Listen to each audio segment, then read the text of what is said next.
സത്യം സത്യമായി അരുളിയ തിരുവചനം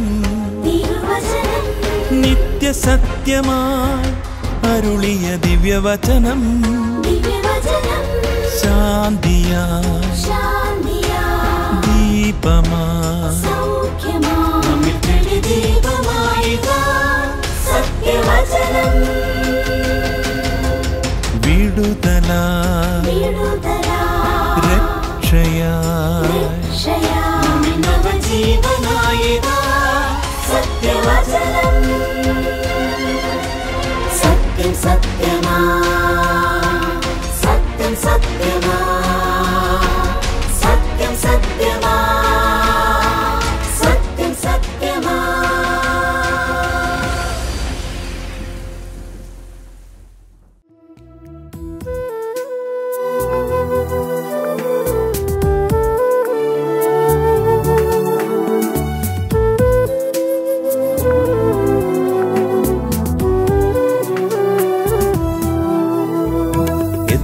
സ്നേഹം ചൊരിഞ്ഞൻ ദൈവമേ, വാഴ്ത്തുന്നു ഞാനിന്നു നന്ദിയോടെ.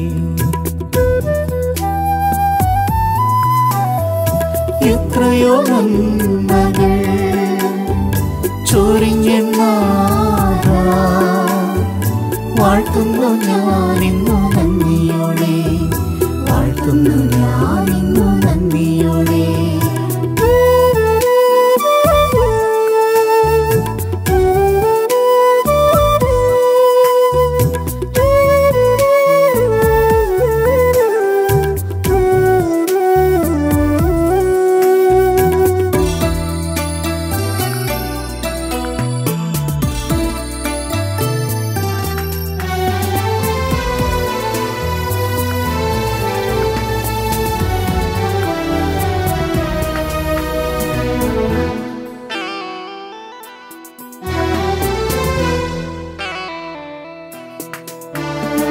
കാൽവരിയിൽ എൻ്റെ നാഥൻ നൽകിയ രക്തത്തെ നന്ദിയോടോർക്കുന്നു ഞാൻ, രക്തത്തെ നന്ദിയോടോർക്കുന്നു ഞാൻ. ദൈവമേ, അവിടുത്തെ സ്നേഹത്തെ ഓർക്കുമ്പോൾ എന്താനന്ദം എൻ്റെ ഉള്ളിൽ, എന്താനന്ദം എൻ്റെ ഉള്ളിൽ. എത്രയോ സ്നേഹം ചൊരിഞ്ഞൻ ദൈവമേ, വാഴ്ത്തുന്നു ഞാനിന്നു നന്ദിയോടെ.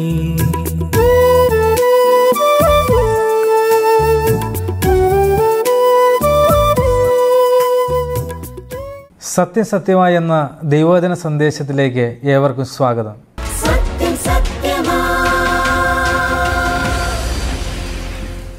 കർത്താവായ യേശുക്രിസ്തുവിന്റെ നാമത്തിന് ഏറ്റവും മഹത്വമുണ്ടാവട്ടെ. സത്യം സത്യമായി എന്ന ഈ വചന കേൾവിയിലേക്ക് ഞങ്ങളുടെ എല്ലാ നല്ല മാന്യ പ്രേക്ഷകരെയും നിസ്തുലനായ യേശുക്രിസ്തുവിന്റെ നാമത്തിൽ സ്നേഹവന്ദനം അറിയിക്കുന്നു. എനിക്കും ദൈവത്തിൻ്റെ വചനത്തിൽ നിന്ന് നിങ്ങളുമായി സംസാരിക്കുവാൻ ലഭിച്ച ഭാഗ്യത്തെ ഓർത്ത് ഞാൻ ദൈവത്തെ സ്തുതിക്കുന്നു. തീർച്ചയായും ദൈവം എന്നെയും നിങ്ങളെയും ഒരുപോലെ അനുഗ്രഹിക്കട്ടെ എന്ന് പ്രാർത്ഥിക്കുകയും ചെയ്യുന്നു. നമുക്കറിയാം, നമ്മൾ ഭൂമിയിൽ ജീവിക്കുമ്പോൾ നമ്മൾ ഏറ്റവും കൂടുതൽ ശ്രദ്ധ കൊടുക്കുന്ന ഒരു വിഷയം എന്ന് പറയുന്നത് ലാഭം എന്ന് പറയുന്ന വിഷയമാണ്. ലാഭം, എവിടെ ലാഭം കിട്ടും എന്ന് അന്വേഷിക്കുകയും അവിടെ ചെന്ന് സാധനങ്ങൾ മേടിക്കുകയും ചെയ്യുക എന്നതാണ് മനുഷ്യൻ്റെ ഒരു പൊതുവായിരിക്കുന്ന ഒരു രീതി എന്ന് പറയുന്നത്. ലാഭം നേടുക, ലാഭം ഉണ്ടാക്കുക, ലാഭത്തിന് വേണ്ടി ജീവിക്കുക, ഇതാണ് മനുഷ്യൻ്റെ പൊതുവായിരിക്കുന്ന ഒരു തത്വം തന്നെ എന്ന് പറയാറുണ്ട്. ലാഭം എന്നത് മനുഷ്യൻ്റെ മനസ്സുകളിൽ എന്നുമുണ്ട്. നമ്മൾ പലചരക്ക് സാധനങ്ങളായിക്കോട്ടെ, അല്ലെങ്കിൽ കൂടിയ സാധനങ്ങളായിക്കോട്ടെ, ഇനി ഓൺലൈനിലാണ് നമ്മൾ മേടിക്കുന്നതെന്ന് വിചാരിച്ചോട്ടെ, ഏത് വിഷയത്തിലാണെങ്കിലും നമ്മൾ സെർച്ച് ചെയ്യുന്നത് ഏറ്റവും ലാഭം എവിടെ കിട്ടും, എവിടെയാണ് ലാഭം കിട്ടുക എന്ന് പറയുന്ന വിഷയത്തെ സംബന്ധിച്ചാണ്. മാത്രമല്ല, നമ്മളിപ്പോൾ എവിടെന്നെങ്കിലും ഒരു സാധനം മേടിച്ചെന്ന് വിചാരിക്കുക, അപ്പോൾ തന്നെ വേറെ ആരെങ്കിലും വന്ന് പറയാണ് ഇതിനേക്കാൾ ലാഭത്തിൽ മറ്റെവിടെ കിട്ടും എന്ന് പറയുമ്പോൾ നമ്മുടെ മനസ്സിൽ വളരെയധികം ഒരു നഷ്ടബോധവും വരാറുണ്ട്. കാരണം ലാഭത്തിന് വേണ്ടി ജീവിക്കുന്നവരാണ് പൊതുവെ മനുഷ്യർ. നമ്മുടെ ജീവിത ശൈലികളൊക്കെ ചെയ്യുന്നത് ലാഭത്തിന് വേണ്ടി തന്നെയാണ്. ജനിച്ച് വളർന്ന മക്കളോടും നമ്മൾ പറയുന്ന ഒരു വിഷയമുണ്ട്, എന്താണ്? മക്കളെ, നിങ്ങൾ ജീവിക്കുന്നുവെങ്കിൽ ലാഭത്തിന് വേണ്ടി ജീവിക്കണം, നഷ്ടപ്പെടാൻ വേണ്ടി നിങ്ങൾ ജീവിക്കരുത്. നീ എന്തെങ്കിലും ചെയ്യുന്നുണ്ടെങ്കിൽ ലാഭത്തിന് വേണ്ടി ജീവിക്കണമെന്ന് നമ്മളും നമ്മുടെ മക്കളുടെ അടുത്തും പറയാറുണ്ട്. അതിൻ്റെ കാരണം എന്താണെന്ന് ചോദിച്ചാൽ, മനുഷ്യ മനസ്സുകളിൽ നമ്മൾ ചിന്തിക്കുന്ന ഒരു വിഷയം എന്ന് പറയുന്നത് എങ്ങനെയെങ്കിലും ഈ ഭൂമിയിൽ ലാഭം ഉണ്ടാക്കുക എന്നതാണ്. നമുക്കറിയാം, വലിയ വലിയ പരസ്യങ്ങൾ പോലും പറയുന്നത് അതാണ്. ഇപ്പോൾ വാങ്ങിയാൽ ഇരട്ടി ലാഭം കിട്ടുമെന്നാണ് പറയുന്നത്. ലാഭം എന്ന് പറയുന്നത് മനുഷ്യൻ്റെ മനസ്സുകളിലേക്ക് അങ്ങനെ കൊടുത്തുകൊണ്ടേ ഇരിക്കുകയാണ് ചെയ്യുന്നത്. അതുകൊണ്ട് ഞാൻ ഇന്ന് നിങ്ങളുമായിട്ട് പങ്കുവയ്ക്കാൻ ആഗ്രഹിക്കുന്ന വിഷയം എന്ന് പറയുന്നത്, ചില ലാഭനഷ്ടത്തിൻ്റെ കണക്കുകൾ നിങ്ങളുടെ മുമ്പിൽ അവതരിപ്പിക്കണം എന്നാണ് ആഗ്രഹിക്കുന്നത്. അപ്പോസ്തലനായ പൗലോസ് അദ്ദേഹം എഴുതിയ ലേഖനങ്ങൾ നമ്മൾ വായിച്ചാൽ അദ്ദേഹം ഈ ആശയത്തോട് വളരെ യോജിക്കുന്ന ഒരു മനുഷ്യനാണ്. അദ്ദേഹം പറയുന്നത് ലാഭം വേണം എന്ന് തന്നെയാണ് അദ്ദേഹം പറയുന്നത്. നഷ്ടപ്പെടാൻ വേണ്ടി നിങ്ങൾ ജീവിക്കരുത് എന്നാണ് പറയുന്നത്. അതുകൊണ്ട് ബൈബിളിൽ നിന്നൊരു വാക്യം വായിച്ച് ആ വാക്യത്തിൻ്റെ അടിസ്ഥാനത്തിൽ നിന്ന് 2 സത്യങ്ങൾ നിങ്ങളുമായിട്ട് പറയണം എന്നാണ് ഞാൻ ആഗ്രഹിക്കുന്നത്. അതിനായി ഫിലിപ്പിയർക്ക് എഴുതിയ ലേഖനം 1-ാമത്തെ അധ്യായം അതിൻ്റെ 21-ാമത്തെ വാക്യം നമുക്ക് വായിച്ച് കേൾക്കാം. ഫിലിപ്പിയർക്ക് എഴുതിയ ലേഖനം 1-ാമത്തെ അധ്യായം അതിൻ്റെ 21-ാമത്തെ വാക്യം. എനിക്ക് ജീവിക്കുന്നത് ക്രിസ്തുവും മരിക്കുന്നത് ലാഭവും ആകുന്നു. ഒന്നുകൂടെ പറയട്ടെ, എനിക്ക് ജീവിക്കുന്നത് ക്രിസ്തുവും മരിക്കുന്നത് ലാഭവുമാകുന്നു. ഞാൻ ക്രിസ്തുവിൽ ജീവിക്കുന്നത് കൊണ്ട് എൻ്റെ മരണം എനിക്ക് ലാഭം എന്നാണ് പൗലോസ് പറയുന്നത്. അവിടെ പൗലോസ് പറയുന്നത് കണ്ടില്ലേ, ഒരു ലാഭത്തിൻ്റെ ഒരു കണക്കാണ് പൗലോസ് പറയുന്നത്. എൻ്റെ പ്രിയപ്പെട്ടവരെ, ലാഭത്തിന് വേണ്ടി നോക്കുന്നവരല്ലേ ഞാനും നിങ്ങളും. അങ്ങനെയെങ്കിൽ ഈ സന്ദേശം നിങ്ങൾ കേട്ടാൽ എന്താണ് ലാഭം, എന്താണ് നഷ്ടം എന്നുള്ളത് നിങ്ങൾക്ക് മനസ്സിലാക്കാൻ സാധിക്കും എന്നാണ് വിചാരിക്കുന്നത്. അതുകൊണ്ട് ഞാൻ ഈ വായിച്ച വാക്യത്തിൽ നിന്ന്, നാം വായിച്ച് കേട്ട ഈ വാക്യത്തിൽ നിന്ന് 2 സത്യങ്ങൾ നിങ്ങളുമായിട്ട് പങ്കുവെക്കണമെന്നാണ് ആഗ്രഹിക്കുന്നത്. 1-ാമത്തെ സത്യം എന്ന് പറയുന്നത്, മരണം എന്ന് പറയുന്ന ഒരു ഭീകരത അല്ലെങ്കിൽ മരണത്തിൻ്റെ ഭയാനകത എന്ന് പറയും. അത് ഞാൻ വിശദീകരിക്കാൻ ആഗ്രഹിക്കുന്നു. 2, ഈ മരണത്തെ എങ്ങനെ നമുക്ക് ലാഭമാക്കാം എന്ന് പറയുന്ന വിഷയമാണ്. അതുകൊണ്ട് ഈ സന്ദേശം നിങ്ങൾ കേൾക്കുന്ന നിങ്ങളുടെ ദൈവം ഇനിയും അനുഗ്രഹിക്കട്ടെ എന്നാണ് ഞാൻ പ്രാർത്ഥിക്കുന്നത്. ശരി, മരണത്തിൻ്റെ ഭീകരത. ഇവിടെ പൗലോസ് എന്താ പറഞ്ഞത്? എനിക്ക് ജീവിക്കുന്നത് ക്രിസ്തുവും മരിക്കുന്നത് ലാഭവുമാകുന്നു. ഒരു മരണത്തെക്കുറിച്ചാണ് പറയുന്നത്. മരണത്തിൻ്റെ ഭയാനകത അല്ലെങ്കിൽ മരണത്തിൻ്റെ ഭീകരത എന്ന് പറയും. എന്താണ് ഞാൻ അങ്ങനെ പറയാനുള്ള കാരണം? 3 കാര്യങ്ങൾ പറഞ്ഞ് അതിനെ വിശദീകരിക്കാം എന്നാണ് ആഗ്രഹിക്കുന്നത്. നമുക്കറിയാം, മനുഷ്യരെല്ലാവരും മരണത്തിന് കീഴിലാണ്, മരണത്തിന് അധീനരാണ് മനുഷ്യരെല്ലാവരും. എത്ര വലിയ മനുഷ്യരാണെങ്കിലും മരണം വന്ന് വിളിച്ചാൽ മുട്ടിമടക്കി വീഴുന്ന, അല്ലെങ്കിൽ മരണം വന്ന് വിളിച്ചാൽ തീർച്ചയായും മരണത്തിന് പുറകിൽ പോകാനേ മനുഷ്യന് സാധിക്കുകയുള്ളൂ. എത്ര രാജ്യങ്ങൾ വെട്ടിപ്പിടിച്ച, എത്ര വലിയ ചക്രവർത്തി ആയാലും, എത്ര വലിയ രാജാവായാലും മരണം വന്ന് വിളിച്ചാൽ അദ്ദേഹം മരണത്തിന് മുമ്പിൽ കീഴ്പ്പെടുക തന്നെ ചെയ്യും. അതാണ് മരണം എന്ന് പറയുന്നത്. നമുക്കറിയാം, മരണത്തിൻ്റെ ഭയാനകത എന്ന് പറയുന്നത്, ഞാൻ ഒന്നാമത് പറയാൻ ആഗ്രഹിക്കുന്നത്, മരണം എന്ന് പറയുന്നത് എനിക്ക് ഇന്ന് സംഭവിക്കാൻ സാധ്യതയുണ്ട് എന്നുള്ളതാണ്. എൻ്റെ ഒരു സുഹൃത്ത് എൻ്റെ അടുത്ത് പറഞ്ഞൊരു പ്രസ്താവനയുണ്ട്. അതെനിക്ക് വളരെ, ഞാനതെൻ്റെ ഹൃദയത്തിൽ സൂക്ഷിക്കുന്ന ഒരു പ്രസ്താവനയാണ്. അവൻ പറഞ്ഞ പ്രസ്താവന, സുജിത്തെ, നമ്മളെല്ലാവരും മരിക്കും എന്ന് എനിക്ക് നിനക്കും അറിയാം, പക്ഷേ ഞാൻ ഇന്ന് മരിക്കില്ല എന്നാണ് നമ്മൾ പൊതുവെ ചിന്തിക്കാറുള്ളത്. അത് ഭയങ്കര തെറ്റായ ചിന്തയാണെന്ന് പറഞ്ഞു. ഞാൻ ആ പ്രസ്താവനയോട് യോജിക്കുന്നു. എന്താണ് പ്രസ്താവന? നമ്മളെല്ലാവരും മരിക്കും, തീർച്ചയായും മരിക്കും. നമ്മളെല്ലാവരും ചോദിച്ചാൽ എന്താ പറയുന്നത്? തീർച്ചയായും മരിക്കും, നമ്മളെല്ലാവരും ഈ ഭൂമിയിൽ നിന്ന് പോകുന്നൊക്കെ പറയും. പക്ഷേ ഞാൻ ഇന്ന് മരിക്കുമെന്ന് നമ്മൾ ഒരിക്കലും ചിന്തിക്കാറില്ല, നമ്മൾ ഒരിക്കലും അങ്ങനെ ചിന്തിക്കാറില്ല, നമ്മൾ ഒരിക്കലും അങ്ങനെ വിചാരിക്കാറില്ല എന്നുള്ളതാണ്. അതൊരു തെറ്റായ ചിന്തയാണ്.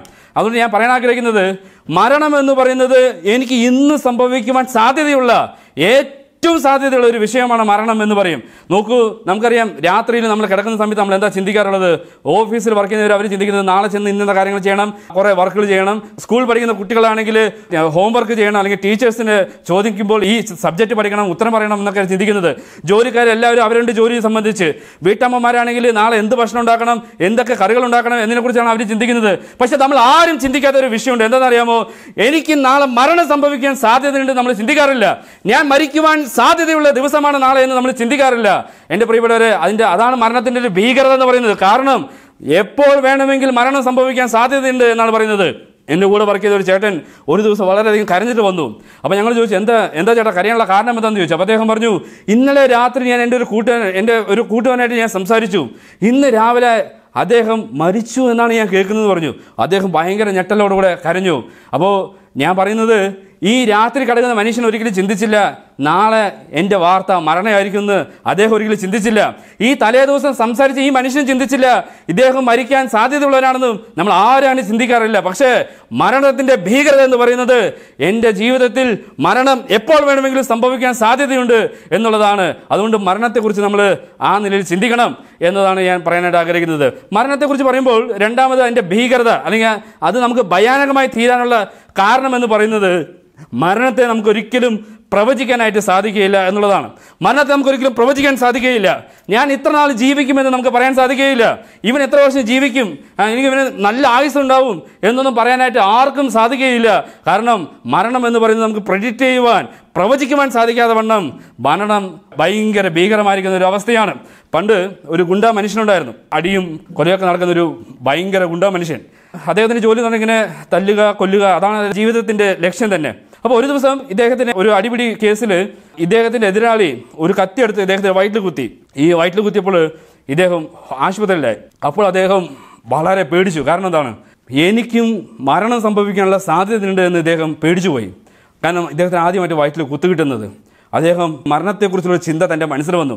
താൻ അനേകരുടെ ജീവനെടുത്തു, പക്ഷെ തൻ്റെ വയറ്റിൽ ഒരു കുത്തു കിട്ടിയപ്പോൾ താൻ മരണത്തെക്കുറിച്ച് പേടിച്ചു.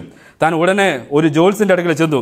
ജോത്സ്യൻ്റെ അടുക്കൽ ചെന്നിട്ട് പറഞ്ഞു, ഞാനിങ്ങനെ ജീവിക്കുന്ന ഒരു മനുഷ്യനാണ്, എനിക്ക് ഇങ്ങനെ ഒരു വയറ്റിൽ കുത്തും കിട്ടി, എനിക്ക് മരണത്തെക്കുറിച്ച് പേടിയുണ്ട്, അതുകൊണ്ട് നിങ്ങൾ നോക്കിയിട്ട് ഞാൻ എത്രാമത്തെ വയസ്സിന് മരിക്കും എന്ന് നിങ്ങൾ പറയണമെന്ന് പറഞ്ഞു.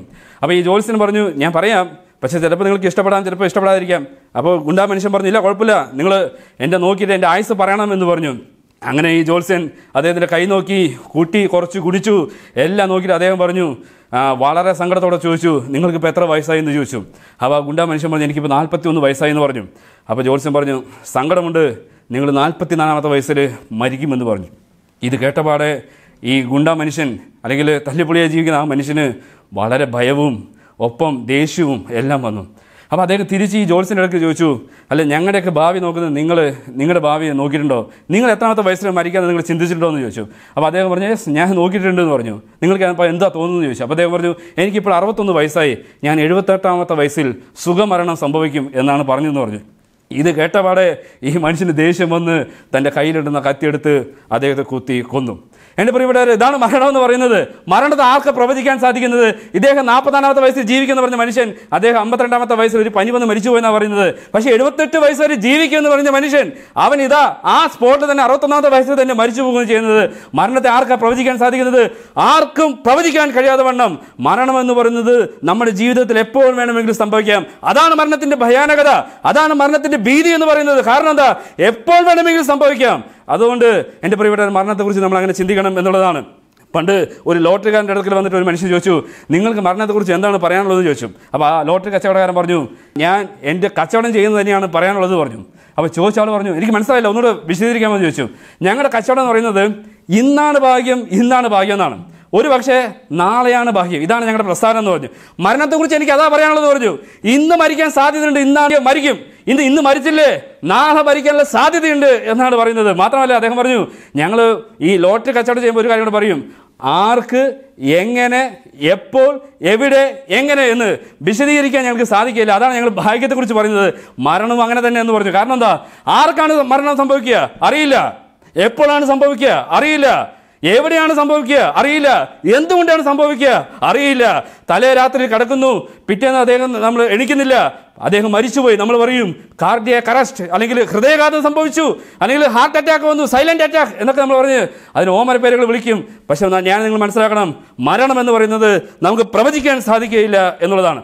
മൂന്നാമത്, ഈ മരണത്തിൻ്റെ ഒരു ഭീതി അല്ലെങ്കിൽ ഈ മരണത്തിൻ്റെ ഭയാനകത എന്ന് പറയുന്നത്, നമ്മൾ പല മരണ ശുശ്രൂഷകളിൽ പങ്കെടുത്തവരാണ്, പല മരണ വീട്ടുകളിൽ നമ്മൾ പോയിട്ടുണ്ട്. നമ്മളൊക്കെ അപ്പോൾ പറയുന്നൊരു കാര്യമുണ്ട്, എന്താണ്, ഈ മനുഷ്യൻ ഇപ്പോൾ മരിക്കേണ്ടായിരുന്നു, അല്ലെങ്കിൽ ഈ മനുഷ്യൻ മരിച്ചതുകൊണ്ട് ഈ വീടിൻ്റെ അവസ്ഥ ആകെ പോകുമല്ലോ എന്നുള്ളൊരു അയ്യോ ഭാവമുണ്ട്. മരണത്തിന് അങ്ങനെ ഒരു അയ്യോ ഭാവമില്ല, മരണത്തിന് അങ്ങനെ ഒരു ഫീലിങ്സ് ഇല്ല. അയ്യോ ഞാൻ ഇവൻ്റെ ജീവൻ എടുത്തല്ലോ എന്ന് പറയുന്ന ഒരു കുറ്റബോധം മരണത്തിനില്ല. കാരണം നമുക്കറിയാം, എത്ര ചെറിയ പ്രായം മുതൽ അങ്ങേയറ്റം വലിയ അപ്പന്മാരടക്കം എല്ലാവരും മരിക്കുന്നില്ലേ. അപ്പോൾ നമ്മൾ പറയുന്ന പോലെ അയ്യോ ഇദ്ദേഹം മരിച്ചു, ഇനി ഇദ്ദേഹത്തിൻ്റെ ഈ വീടിൻ്റെ സ്ഥിതി എന്താകും, ഇനി വീട് ആരാ നോക്കുക, അയ്യോ ഈ കുടുംബത്തിൻ്റെ അത്താണിയാണല്ലോ മരിച്ചത്, അയ്യോ ഈ അമ്മ മരിച്ചു പോയല്ലോ, ഈ അമ്മയ്ക്ക് തുല്യമായിട്ട് ഇനി ആരുമില്ലല്ലോ എന്നൊക്കെ നമ്മൾ ഫീലിങ്സിൽ പറയും. പക്ഷെ മരണത്തിന് അങ്ങനെ ഫീലിങ്സ് ഇല്ല. അയ്യോ ഞാൻ എൻ്റെ ജീവനെടുത്തല്ലോ എന്ന് മരണം അറിയില്ല. കാരണം മരണം എന്ന് പറയുന്നത് എൻ്റെ നിങ്ങളുടെ ജീവിതത്തിൽ ക്ഷണിക്കപ്പെടാത്തൊരു അതിഥിയാണ്. അവൻ എപ്പോഴാണ് വരിക എന്ന് നമുക്ക് അറിയില്ല. പക്ഷെ അവൻ വന്നാൽ അവൻ്റെ പുറകിലേക്ക് പോകുക എന്നുള്ളതല്ലാതെ നമുക്ക് മറിച്ചൊന്നും ചെയ്യാനായിട്ട് സാധിക്കുകയില്ല. അതാണ് മരണത്തിൻ്റെ ഭീതി എന്ന് പറയുന്നത്. ഈ 3 വസ്തുതകൾ നമ്മൾ മനസ്സിലാക്കേണ്ട ഒരു കാര്യം, മരണം എന്ന് പറയുന്നത് എനിക്ക് ഇന്ന് സംഭവിക്കാൻ സാധ്യതയുണ്ട്. മരണത്തെക്കുറിച്ച് നമുക്ക് പ്രവചിക്കാനായിട്ട് സാധിക്കുകയില്ല. മാത്രമല്ല മരണത്തിന് അയ്യോ ഭാവം അല്ലെങ്കിൽ ഫീലിങ്സ്, അയ്യോ പെട്ടുപോയല്ലോ അല്ലെങ്കിൽ ഞാൻ എൻ്റെ ജീവൻ എടുത്തല്ലോ എന്നൊരു കുറ്റബോധം മരണത്തിലില്ല. ഒരുപക്ഷെ നിങ്ങൾ ചിന്തിക്കേണ്ടതും കുറച്ച് സമാധാനം കേൾക്കാൻ വേണ്ടിയാണ് ഞങ്ങൾ ഈ സന്ദേശം കേൾക്കാൻ വന്നത്. ഇദ്ദേഹമാണെങ്കിൽ മരണത്തെക്കുറിച്ച് പറഞ്ഞ് പേടിപ്പിക്കുകയാണെന്നാണ്. ഞാൻ അവിടത്തോടെ നിർത്തുന്നില്ല. മരണം എന്ന് പറയുന്നത് യാഥാർത്ഥ്യമാണ്. അതാണ് ഞാൻ പറഞ്ഞത്. മരണം നമുക്ക് എപ്പോൾ വേണമെങ്കിലും സംഭവിക്കാം. അതാണ് ഞാൻ പറഞ്ഞു വന്നത്. പക്ഷേ പൗലോസ് ഇവിടെ എന്താ പറഞ്ഞത്? എനിക്ക് ജീവിക്കുന്നത് ക്രിസ്തുവും മരിക്കുന്നത് ലാഭവുമാകുന്നു. ഞങ്ങൾ ചിന്തിക്കാത്ത ഒരു വിഷയമുണ്ട്. എന്താണെന്നറിയാമോ? ഈ മരണത്തെ നമുക്ക് ലാഭമാക്കുക എന്ന് പറയുന്ന വിഷയം നമ്മൾ ചിന്തിക്കാറില്ല. നമ്മൾ പലപ്പോഴും ചിന്തിക്കുന്നത് നമ്മുടെ ബിസിനസ് എങ്ങനെ മെച്ചപ്പെടുത്താമെന്നാണ്. നമ്മളെങ്ങനെ നമ്മുടെ ലാഭത്തിൽ സാധനങ്ങൾ മേടിക്കാമെന്ന് മാത്രമേ നമ്മൾ ചിന്തിക്കാറുള്ളൂ. എൻ്റെ മരണത്തെ എങ്ങനെ ലാഭമാക്കാമെന്നത് നിങ്ങൾ ഒരിക്കലും ചിന്തിക്കാറില്ല. പൗലോസ് അങ്ങനെ ചിന്തിച്ചു. പൗലോസ് പറഞ്ഞു, ഞാൻ ക്രിസ്തുവിൽ ജീവിക്കുന്നതുകൊണ്ട് മരണം എനിക്ക് ലാഭമാണെന്നാണ്. അതുകൊണ്ട് ഞാൻ രണ്ടാമത് പറയാൻ ആഗ്രഹിക്കുന്നത്, എങ്ങനെയാണ് ഈ മരണത്തെ നമുക്ക് ലാഭമാക്കാൻ സാധിക്കുന്നത്? അത് ഞാൻ വളരെ വേഗത്തിൽ പറഞ്ഞ് നിർത്താം എന്നാണ് ആഗ്രഹിക്കുന്നത്. മരണത്തെ എങ്ങനെ നമുക്ക് ലാഭമാക്കാം? മരണത്തെ എങ്ങനെ ലാഭമാക്കാം എന്ന് ചോദിച്ചാൽ നമുക്ക് മനസ്സിലാക്കേണ്ട ഒരു കാര്യം, മരണാന്തര ജീവിതത്തെക്കുറിച്ചുള്ള ബോധമാണ് മരണം നമുക്ക് ലാഭമായോ നഷ്ടമായോ തീരുന്നത്. പലരും മരണത്തിനപ്പുറം ജീവിതമില്ല എന്ന് ചിന്തിക്കുന്ന ആൾക്കാരാണ്. മരണത്തിനപ്പുറം ജീവിതമില്ല. ആരാ മരിച്ചിട്ട് പോയി വന്നിരിക്കുന്നത്? ഈ മരിച്ച ശേഷം സ്വർഗം നരകമുണ്ടെന്ന് ആരാ കണ്ടിട്ടുള്ളത്? പല എത്തിസ്റ്റ് ആൾക്കാർ പറയും ഇതൊക്കെ വെറുതെ മനുഷ്യരെ പേടിപ്പിക്കാൻ വേണ്ടി, ബിസിനസ്സിന് വേണ്ടി ചെയ്യുന്നതാണെന്ന് പറയും. പക്ഷെ ഞാൻ പറയാം, നിങ്ങൾ വിശ്വസിച്ചാലും വിശ്വസിച്ചില്ലെങ്കിലും മരണം യാഥാർത്ഥ്യമായിരിക്കുന്നത് പോലെ തന്നെ മരണത്തിന് ശേഷമുള്ള ജീവിതം എന്ന് പറയുന്നതും യാഥാർത്ഥ്യമാണ്. നിങ്ങളും കോവിഡ് കാലമൊക്കെ കഴിഞ്ഞു വന്നതാണ്. ഈ കോവിഡ് കാലം കഴിയുമ്പോൾ മാക്സിമം എല്ലാവരും വാക്സിൻ എടുത്തിട്ടുണ്ട്.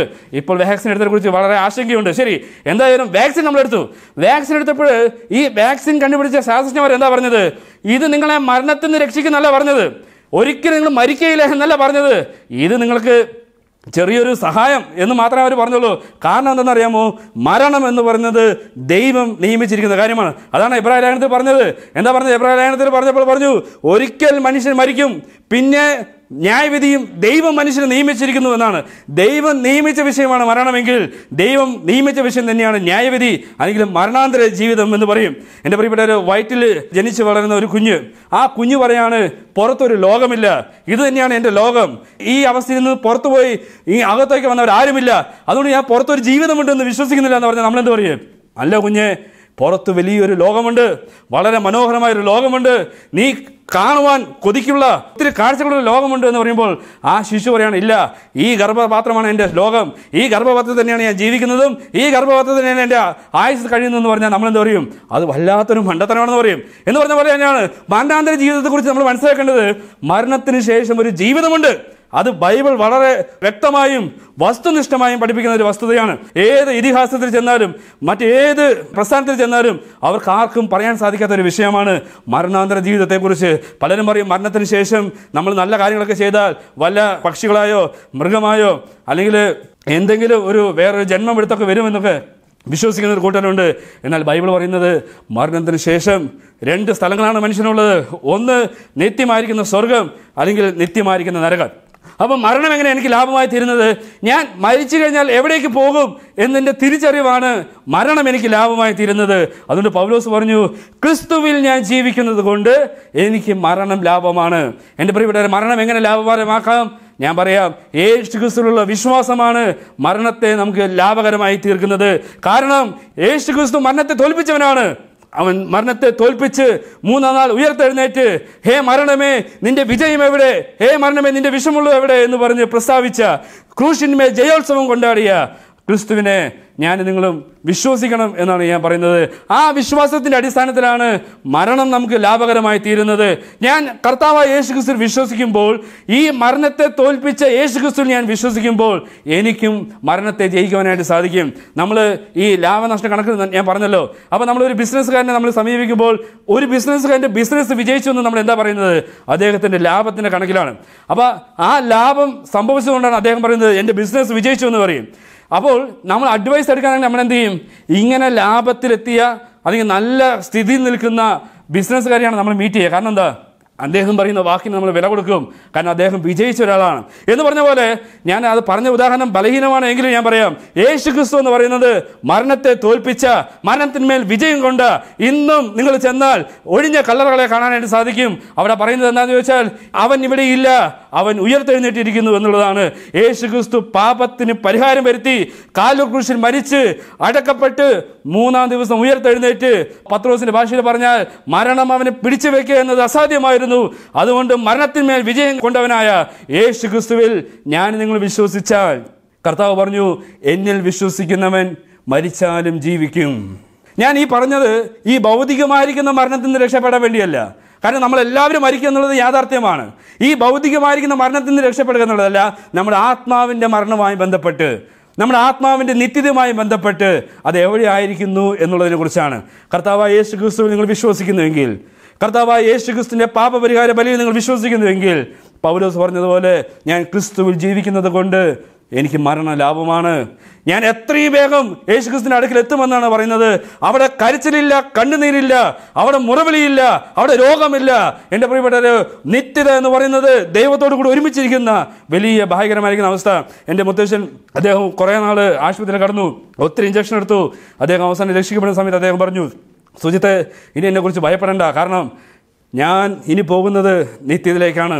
അവിടെ ഇഞ്ചക്ഷൻ ഇല്ലാത്ത, അവിടെ കുത്തിവെപ്പില്ലാത്ത, വേദനയില്ലാത്ത വളരെ സന്തോഷകരമായിരിക്കുന്ന ദിവസമാണ്. ഞാൻ പറയും, എൻ്റെ മുത്തശ്ശൻ്റെ മരണം മുത്തശ്ശനെ സംബന്ധിച്ച് ലാഭമാണ്. കാരണം അദ്ദേഹത്തിൻ്റെ മരണത്തിന് ശേഷം എവിടെയാണ് പോകുന്നതിനെ കുറിച്ച് ഉറപ്പുണ്ടായിരുന്നു. ഞങ്ങളെ കേൾക്കുന്ന ഞങ്ങളുടെ പ്രേക്ഷകരോട് ചോദിക്കുന്നത്, മരണത്തിന് ശേഷം എവിടെയുമായിരിക്കുമെന്ന് നിങ്ങൾ ചിന്തിച്ചിട്ടുണ്ടോ? മരണാന്തര ജീവിതത്തെ സംബന്ധിച്ച് വ്യക്തമായി പഠിപ്പിക്കുന്ന വിശുദ്ധ ബൈബിൾ പറയുന്നു, പാപമാണ് മനുഷ്യന്റെ സകല പ്രശ്നത്തിനും കാരണം. നമ്മുടെ ഈ ഭൗതികമായിരിക്കുന്ന മരണത്തിനും കാരണം പാപമാണ്. നമ്മുടെ ആത്മീയ മരണത്തിന് കാരണം പാപമാണ്. പാപം എന്ന് പറയുന്നത് ദൈവത്തോടുള്ള അനുസരണക്കേടാണ്. ആ പാപത്തിന് പരിഹാരം വരുത്തുമ്പോഴാണ് നമുക്ക് നിത്യമായിരിക്കുന്ന മരണത്തിൽ നിന്ന് നമുക്ക് രക്ഷപ്പെടാൻ സാധിക്കുന്നത്. 295 അധ്യായമുള്ള പുതിയ നിയമങ്ങൾ നമ്മൾ പരിശോധിക്കുമ്പോൾ അവിടെ 230-ലധികം പ്രാവശ്യം നരകത്തെക്കുറിച്ച്, നിത്യ ശിക്ഷാവിധിയെക്കുറിച്ച് പറയുന്നുണ്ട്. എന്ന് വെച്ചാൽ ബൈബിൾ വായിക്കുന്ന ഓരോ വ്യക്തിയും ഓരോ അധ്യായങ്ങൾ കഴിയുമ്പോഴും അദ്ദേഹത്തോട് പറയുന്നത് എന്താണെന്ന് ചോദിച്ചാൽ, മരണത്തിന് ശേഷം നരകമുണ്ട്, നിത്യ ശിക്ഷാവിധിയുണ്ട്, അതിൽ നിന്ന് രക്ഷപ്പെടുക എന്നുള്ളതാണ്. അതുകൊണ്ട് ഞങ്ങളുടെ പ്രേക്ഷകരോട് ഞങ്ങൾ പറയാനുള്ളത്, മരണാന്തര ജീവിതം നിങ്ങൾക്ക് ലാഭകരമായി തീരണമെങ്കിൽ മരണത്തിന് മുമ്പ് നിങ്ങളൊരു തീരുമാനമെടുക്കണം. ആ തീരുമാനം, ഞാൻ യേശുക്രിസ്തുവിൽ വിശ്വസിക്കുന്നു, എൻ്റെ പാപത്തിനും പരിഹാരം വരുത്തിയെന്ന് ഞാൻ വിശ്വസിക്കുന്നു. ഈ യേശുക്രിസ്തുവിലുള്ള വിശ്വാസമാണ് എൻ്റെ മരണത്തിന് ശേഷം എനിക്കൊരു ജീവിതം വരുത്തും എന്നുള്ളത് ഞാൻ വിശ്വസിക്കുന്നു എന്ന് നിങ്ങൾ വിശ്വസിച്ചാൽ തീർച്ചയായും മരണത്തിന് ശേഷം തീർച്ചയായും സ്വർഗം ദൈവം നിങ്ങൾക്ക് ദാനമായി തരും. അപ്പോൾ നിങ്ങളുടെ മരണം ഏറ്റവും ലാഭമായി തീരും. നിങ്ങൾക്ക് മറ്റുള്ളവരോടും പ്രത്യാശയോട് പറയാൻ സാധിക്കും, നിങ്ങൾ എന്നെക്കുറിച്ച് ദുഃഖിക്കേണ്ട, ഞാൻ എൻ്റെ പ്രിയവെച്ച യേശുവിൻ്റെ അടുക്കിലേക്കാണ് പോകുന്നതെന്ന് നമുക്ക് പറയാൻ സാധിക്കും. അതുകൊണ്ട് ഞാൻ ഒന്നുകൂടി ചോദിക്കട്ടെ, മരണം നിങ്ങൾക്ക് ലാഭമാണോ നഷ്ടമാണോ? ലാഭമായി തീരണമെങ്കിൽ യേശുക്രിസ്തുവിലുള്ള വിശ്വാസം, അല്ലെങ്കിൽ ഞാൻ പറയും തീരാ നഷ്ടമാണ്. അതുകൊണ്ട് എൻ്റെ പ്രിയ സ്നേഹിതരോട് ഞാൻ പറയട്ടെ, കർത്താവായ യേശുക്രിസ്തുവിൽ വിശ്വസിക്കുക, ആ യേശുക്രിസ്തുവിന് വേണ്ടി നിങ്ങളുടെ ജീവിതത്തെ സമർപ്പിക്കുക. കർത്താവ് നിങ്ങളെ ധാരാളമായി അനുഗ്രഹിക്കും എന്ന് പ്രാർത്ഥിച്ചുകൊണ്ട് എൻ്റെ വാക്കുകൾ നിർത്തുന്നു. ദൈവനാമത്തിന് ഏറ്റവും മഹത്വമുണ്ടാവട്ടെ.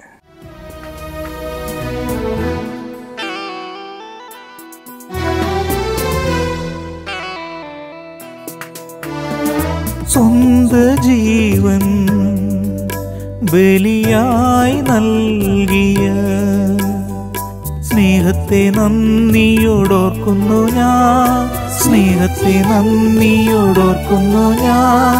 ദൈവമേ, അവിടുത്തെ രക്ഷയെയോർക്കുമ്പോൾ എന്താനന്ദം എൻ്റെ ഉള്ളിൽ, എന്താനന്ദം എൻ്റെ ഉള്ളിൽ.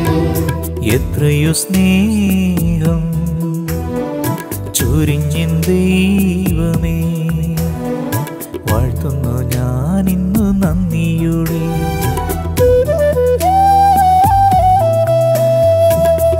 എത്രയോ നന്മകൾ ചൊരിഞ്ഞെന്നാഥ, വാഴ്ത്തുന്നു ഞാനിന്നു നന്ദിയോടെ, വാഴ്ത്തുന്നു ഞാനിന്നു നന്ദിയോടെ.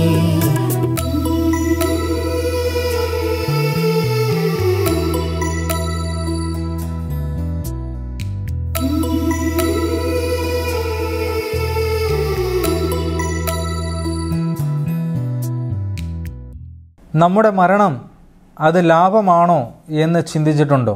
നമ്മുടെ മരണം ലാഭകരമാകണമെങ്കിൽ ക്രിസ്തുവിൽ മരിക്കുന്നവർക്കാണ് ആ മരണം കൊണ്ട് ലാഭമുണ്ടാകുകയുള്ളൂ. എന്താണ് ക്രിസ്തുവിൽ മരിക്കുക എന്ന് പറഞ്ഞാൽ, കർത്താവായ യേശു ക്രിസ്തുവിനെ സ്വന്തം നാഥനും രക്ഷിതാവുമായി സ്വീകരിക്കുന്നവരാണ് കർത്താവിൻ്റെ മകനായിട്ട് തീരുന്നത്. അങ്ങനെ കർത്താവിൻ്റെ മകനായിട്ട് തീർന്ന ഒരു മനുഷ്യൻ മരിക്കുമ്പോൾ അവൻ്റെ നിത്യത സ്വർഗത്തിലായിരിക്കും എന്നുള്ളത് സുനിശ്ചിതമാണ്. എങ്ങനെയാണ് സ്വർഗത്തിൽ നമ്മുടെ നിത്യത ഉറപ്പുവരുത്തുവാനായിട്ട് കഴിയുന്നത്? കർത്താവായ യേശു ക്രിസ്തു എൻ്റെ പാപത്തിനു വേണ്ടി ഞാൻ മരിക്കേണ്ട സ്ഥാനത്ത് എൻ്റെ പാപങ്ങൾ വഹിച്ചുകൊണ്ട് കാൽവരിയിലെ ക്രൂശിൽ മരിച്ചു എന്ന് നാം ഹൃദയത്തിൽ വിശ്വസിക്കുമ്പോൾ നമുക്ക് നമ്മുടെ നിത്യത ഉറപ്പുവരുത്തുവാനായിട്ട് സാധിക്കും. അങ്ങനെയുള്ളവർ ക്രിസ്തുവിൽ മരിക്കുമ്പോൾ അത് ഒരു ലാഭമായിട്ട് തീരും എന്നുള്ളത് നമുക്ക് മനസ്സിലാക്കാനായിട്ട് സാധിക്കും. ക്രിസ്തുവിലല്ല മരിക്കുന്നത് എങ്കിൽ അവൻ്റെ മരണം നിത്യമായ നരകത്തിലാണ് എന്ന യാഥാർത്ഥ്യം നാം തിരിച്ചറിയാതെ പോകരുത്. അതുകൊണ്ട് ഞങ്ങളെ കേൾക്കുന്ന പ്രിയപ്പെട്ടവരോട് ഞങ്ങൾക്ക് പറയാനായിട്ടുള്ളത്, കർത്താവായ യേശു ക്രിസ്തുവിൽ വിശ്വസിച്ച് ആ ക്രിസ്തുവിൽ മരിക്കുമ്പോൾ നിത്യമായിരിക്കുന്ന സ്വർഗത്തിൽ പ്രവേശനം ഉറപ്പുവരുത്തുക എന്നുള്ള യാഥാർത്ഥ്യമാണ്. ഈ സത്യം മനസ്സിലാക്കുവാൻ ദൈവം നമ്മെ ഏവരെയും സഹായിക്കട്ടെ. നമുക്ക് പ്രാർത്ഥിക്കാം. സ്വർഗീയ നല്ല പിതാവേ, അവിടുന്ന് എത്ര നല്ലവനെന്നോർ ദൈവത്തെ ഞങ്ങൾ സ്തുതിക്കുകയും മഹത്വപ്പെടുത്തുകയാണ്. കർത്താവേ, ഞങ്ങൾ വചന സന്ദേശത്തിലൂടെ കേട്ടു, ഞങ്ങളുടെ മരണം അത് ലാഭകരമാണോ? ഞങ്ങളുടെ മരണം ലാഭകരമാകണമെങ്കിൽ കർത്താവായ യേശു ക്രിസ്തുവിൽ വിശ്വസിച്ച് ആ സ്വന്തം നാഥനും രക്ഷിതാവുമായി സ്വീകരിച്ച് ക്രിസ്തുവിൽ മരിക്കുന്നവരായിട്ട് തീരുവാൻ അവിടെ ഞങ്ങളെ സഹായിക്കണമെന്നോർത്ത് പ്രാർത്ഥിക്കുകയാണ്. ഈ സന്ദേശം കേട്ടവരാരെങ്കിലും കർത്താവായ യേശു ക്രിസ്തുവിനെ സ്വന്തം നാഥനും രക്ഷിതാവുമായി സ്വീകരിച്ചിട്ടില്ല എങ്കിൽ ഈ നിമിഷം സ്വീകരിക്കുവാനായിട്ട് അവിടുന്ന് കൃപ ചൊരിയണമെന്നോർത്ത് പ്രാർത്ഥിക്കുന്നു. അങ്ങനെ സ്വർഗത്തിന് അവകാശികളായിട്ട് നിത്യത ഉറപ്പുവരുത്തിക്കൊണ്ട് ഈ ലോകത്തുനിന്ന് മാറ്റപ്പെടുമ്പോൾ ആ സന്തോഷത്തിൽ ആയിരിക്കാൻ അവിടുന്ന് ഇടയാക്കണമെന്നോർത്ത് പ്രാർത്ഥിക്കുകയാണ്. പ്രാർത്ഥന യാചനയെ അവിടുന്ന് കേട്ടതോർത്ത് സ്തോത്രം. എല്ലാ യേശു ക്രിസ്തുവിൻ്റെ ധന്യമുള്ള നാമത്തിൽ തന്നെ ആമേൻ. ഈ വചന സന്ദേശം നിങ്ങൾക്കൊരു അനുഗ്രഹമായി എന്ന് ഞങ്ങൾ വിശ്വസിക്കുന്നു. നിങ്ങളുടെ വിലപ്പെട്ട അഭിപ്രായങ്ങളും നിർദ്ദേശങ്ങളും പ്രാർത്ഥനാവിഷയങ്ങളും ഞങ്ങളെ അറിയിച്ചാലും ഞങ്ങൾ നിങ്ങൾക്ക് വേണ്ടി പ്രാർത്ഥിക്കുന്നതായിരിക്കും. ഞങ്ങളുമായി ബന്ധപ്പെടേണ്ട വിലാസം Agape Gospel Ministries 126 Maithri Nagar, Ashramam, Kollam. Email ID satyasathyamai@gmail.com. Phone number 8136936648. Bible സംബന്ധമായ നിങ്ങളുടെ ചോദ്യങ്ങളും സംശയങ്ങളും ഞങ്ങളുടെ വാട്സപ്പ് നമ്പർ മുഖേന ഞങ്ങളെ അറിയിച്ചാലും ഞങ്ങൾ നിങ്ങൾക്ക് ഉത്തരം നൽകുന്നതായിരിക്കും. അതോടൊപ്പം ഈ പ്രോഗ്രാമിൻ്റെ മറ്റ് സന്ദേശങ്ങളും പാട്ടുകളും വീണ്ടും കേൾക്കുന്നതിനായി സത്യസത്യമായി എന്ന യൂട്യൂബ് ചാനലും സത്യസത്യമായി എന്ന ഫേസ്ബുക്ക് പേജും സന്ദർശിച്ചാലും ദൈവം നമ്മെ ധാരാളം അനുഗ്രഹിക്കുമാറാകട്ടെ.